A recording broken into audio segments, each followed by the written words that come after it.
Ed eccoci qua, sempre dalla fiera di Padova, vi voglio fare vedere, carissimi amici, una gran chicca. Guardate qua, un Lancia, credo Ardea, carro funebre. Guardate qua, carissimi amici, pezzo unico, penso spettacolare, nella sua rarità. Andiamo a vedere, carissimi amici, guardate la diretta qua del Marvin cosa vi offre. Una Lancia Ardea, abbastanza usurata e distrutta. Ma che c'è?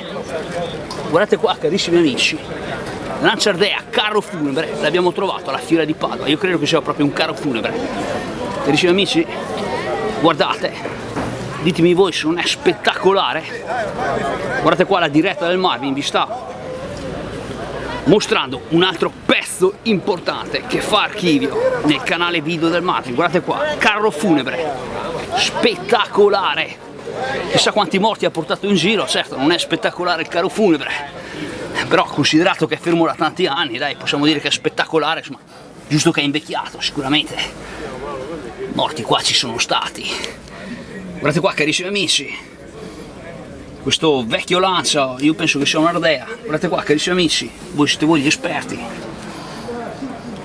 È impolverata, ho messo io il biglietto, ecco lì. Guardate qua, carissimi amici, la diretta qua del Marvin vi offre ancora una volta un pezzo importante da visionare. Sono qua nella diretta totale in mezzo alla gente che ci guarda con curiosità, ovvero mi guarda con curiosità, ma il Marvin chiaramente non gli importa nulla, documenta tutto, ormai si è fatto l'abitudine, cosa volete, cioè il Marvin non può fermarsi.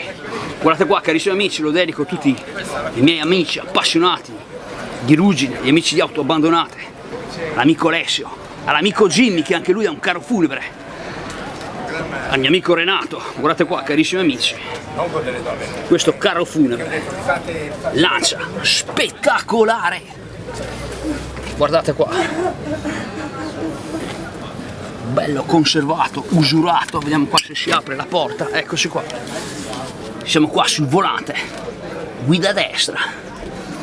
Ripeto, chissà quante centinaia di morti ha portato via. Speriamo che insomma, mi allunghi la vita questo carro funebre.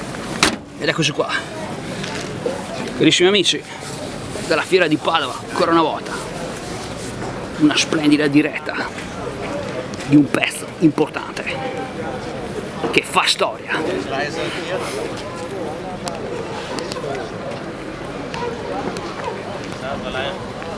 Vi saluto e chiudiamo qua la telecronaca.